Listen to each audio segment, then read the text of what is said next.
Pernikahan dalam ajaran Islam adalah sebuah ikatan kemitraan, hubungan kerjasama tolong-menolong antara seorang laki-laki dan seorang perempuan.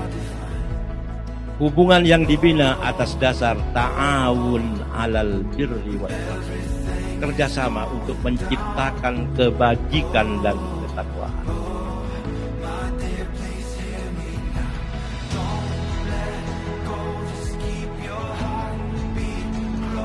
Saya terima nikah dan kawinnya Yornila Devi Erwinda binti Edi Suyanto dengan mas kawin tersebut dibayar tunai.